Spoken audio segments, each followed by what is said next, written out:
Il-Professur Vincent Marmaralis ħarreġ il-fenomenu tas cyberbullying u l-użu tal-medja soċjali f'Malta. Qal li madwar 57% rapportaw li sofrew minn abbuż fuq l-internet. Qal jitħasseb kif ir-riċerkaturi dipendenza qawwija fuq żgħażagħ u persuna Maltin ta' età iżgħar fuq it-teknoloġija għal komunikazzjoni l-aktar skopijiet rikreattivi u soċjali. Fost iż-żgħażagħ jikkomunikaw ma' ħbieb aktar bluż għas-social media milli wiċċ in wiċċ.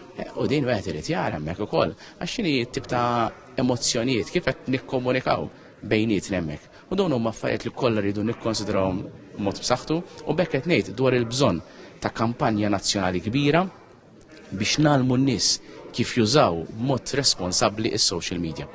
Il-fenomenu tal-bullying online kien mistħarreġ minn diversi perspettivi f'konferenza dwar is-suġġett.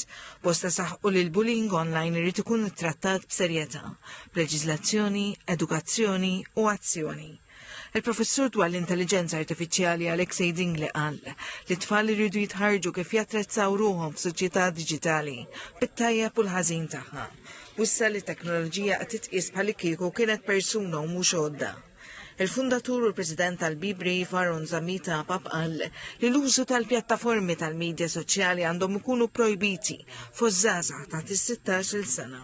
Hemm diversi studji xjentifiċi li qegħdin jippruvaw xi problemi ta' saħħa mentali qiegħed iwassal dan il-fenomenu. Fil-verità m'hemmx bżonn apparti l-element ta' intratteniment m'hemmx għalfejn l-użu tal-medja soċjali nifhem l-attrazzjoni għax anke l-adulti qegħdin siru addicts tal-medja soċjali, jiġri naħseb iridu nerġgħu nagħmlu pass lura u nsibu dak il-bilanċ. Ix-Shadow Minister għall-Ugwaljanza u Libertajiet Ċivili Grazzella Tart Previ qalet li cyberbullying hija kriżi silenzjuża u persistenti. Kriżi li qed tikkaġuna riperkussjonijiet korra ħafna fuq żgħażagħ u adulti, b'effetti fuq is-saħħa mentali u fuq l-ekonomija.